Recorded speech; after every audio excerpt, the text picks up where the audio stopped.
Bismillahirrahmanirrahim. Assalamualaikum warahmatullahi wabarakatuh. Perkenalkan, nama saya Ahmadi Jamal Nugroho, NPM 2301012002, semester 5, jurusan Pendidikan Agama Islam. Baik, di sini saya akan memenuhi tugas mata kuliah tafsir ya teman-teman, dengan dosen pengampu Bapak Didi Wahyudi. Di sini saya mendapatkan subjudul yaitu tentang metodologi penafsiran Al-Quran. Baik, langsung saja. Di sini saya akan menjelaskan tentang metodologi penafsiran Al-Quran. Bahwasanya perlu kita ketahui, metodologi penafsiran Al-Quran adalah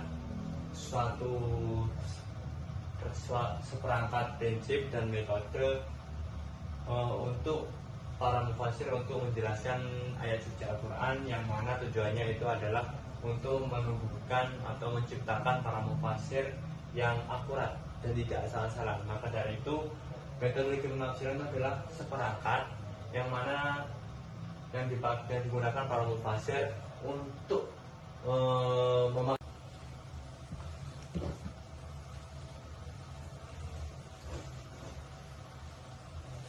memahami dari beberapa 5 poin tersebut ya teman-teman. Bahwasan para ulama tadi ya, ini adalah poin-poin penting dari metodologi penafsiran Al-Quran.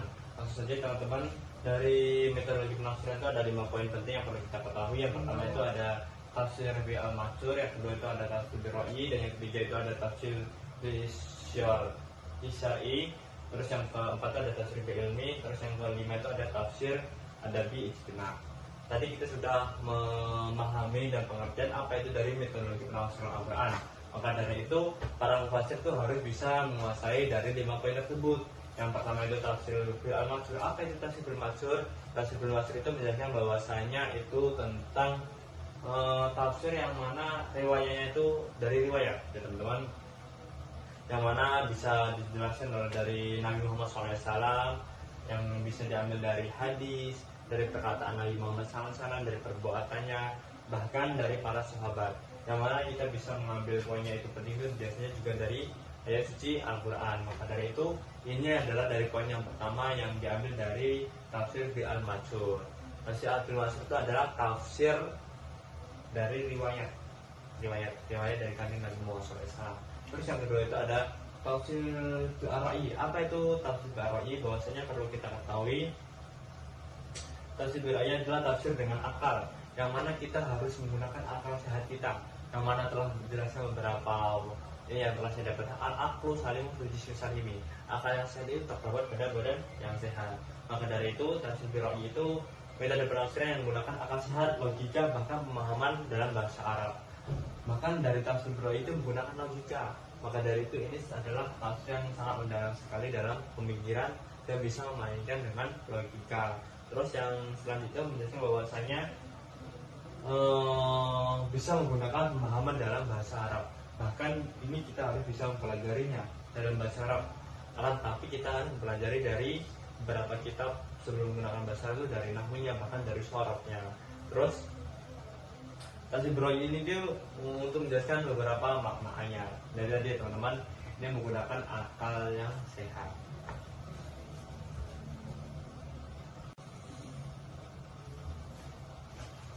Baik, langsung saja teman-teman, kita langsung ke poin yang ketiga, yaitu tentang tafsir isyari. Apa itu tafsir isyari? Tafsir isyari yaitu tafsir sofistik, yang mana metode penafsiran yang menekankan makna batin simbolik dari ayat-ayat Al-Quran seringkali dikaitkan dengan pengalaman spiritual atau ilusi, ya teman-teman. Adapun dari tafsir isyari itu mempunyai ciri khas masing-masing, ya teman-teman, yaitu mengungkapkan mana-mana yang tersembunyi yang hanya dapat dipahami oleh orang-orang yang memiliki tingkat spiritualis yang sangat tinggi. Maka dari itu, ini hanyalah orang-orang yang punya spiritualis yang sangat tinggi, teman-teman. Adapun dari tafsir itu mempunyai beberapa peringatan, ya teman-teman. Harus digunakan dengan sangat hati-hati, tidak boleh bertentangan dengan makna zahir literal dari ayat. Jadi dari tafsir ini tidak boleh bertentangan, ya teman-teman. Ini sangat berbahaya sekali. Maka dari itu, para mufasir itu harus bisa menguasai dari 5 poin ini, ya teman-teman. Karena apabila mereka menggunakan dari tafsir isyari ini sangat berbahaya, karena sangat bertentangan. Apabila bertentangan, bisa menyebabkan beberapa permasalahan, ya teman-teman. Itu tadi. Di sini saya akan melanjutkan tentang tafsir ilmi. Nah, apa itu tafsir ilmi? Tafsir ilmi adalah tafsir ilmiah, yang mana metode tafsir ilmi itu penafsiran yang mencoba menghubungkan ayat-ayat Quran dengan temuan-temuan ilmiah. Nah, jadi beberapa temuan ilmiah itu bisa menggunakan tafsir ilmi karena tujuan ini menunjukkan keselarasan antara Al-Quran dan ilmu pengetahuan. Maka dari itu dalam menggunakan tafsir ilmi itu sangat bermanfaat sekali ya teman-teman, apalagi kita sudah menemukan beberapa, bahkan para ilmuwan sudah menemukan beberapa penemuan yang mana itu bisa dikaitkan dengan ayat suci Al-Quran. Nah, tujuannya teman-teman adalah tujuannya tadi yang menunjukkan keselarasannya, dan ini ada pun beberapa peringatan dari tafsir ilmi itu harus dilakukan dengan cermat dan tidak memaksakan interpretasi yang tidak sesuai dengan makna ayat atau prinsip ilmiah.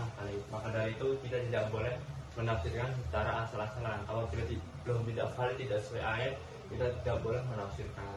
Nah, terus selanjutnya itu ada tafsir adabi istimak. Apa itu tafsir adabi istimak? Ini adalah metode penafsiran yang sastra dan sosial. Maka dari itu metode ini tuh biasanya penafsiran yang memperhatikan aspek sastra, bahasa, gaya bahasa, dan konteks sosial budaya dari ayat Al-Quran. Adapun beberapa fokus dari tafsir adabi itu memahami pesan Al-Quran dalam konteks masyarakat dan budaya di mana ia diturunkan serta relasinya dengan masalah-masalah sosial kontemporer. Maka dari itu dalam metode penafsiran ini para mufasir itu mempunyai kunci untuk menafsirkan Al-Quran. Yang pertama itu ada tafsir bil al-matsur, tafsir bil rohyi, tafsir isyari, tafsir ilmi, bahkan yang terakhir itu tafsir adabi.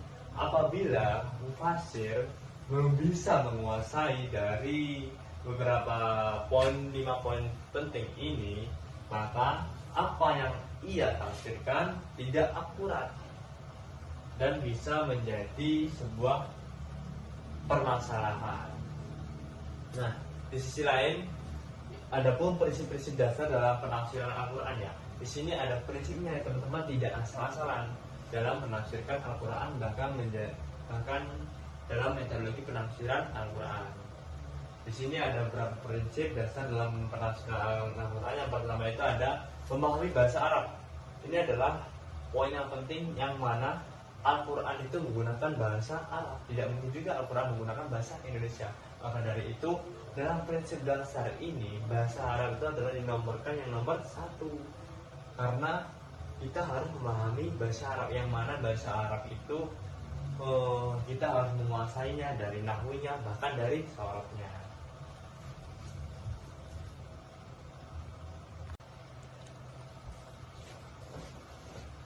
Oke, baik teman-teman, yang selanjutnya, yang poin kedua itu tentang mengutamakan asbabun nuzulnya. Maka dari itu dari prinsip dasarnya ini dalam penafsiran Al-Quran itu kita harus mengetahui dari mana asal usul ayat tersebut.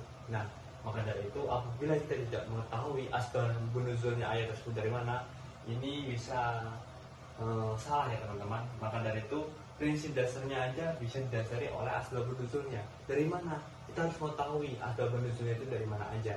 Nah, terus yang ketiga itu menguasai ilmu Al-Quran. Nah, poin yang ketiga ini adalah sangat penting sekali. Dalam prinsip dasar dalam penafsiran Al-Quran itu kita harus menguasai ilmu Al-Quran, entah itu dari ilmu yang mana diturunkan dari Allah Subhanahu Wa Taala kepada umat manusia, yaitu umat Islam yang ada di muka bumi ini. Terus yang keempat itu ada mengutamakan tafsir al-maksur.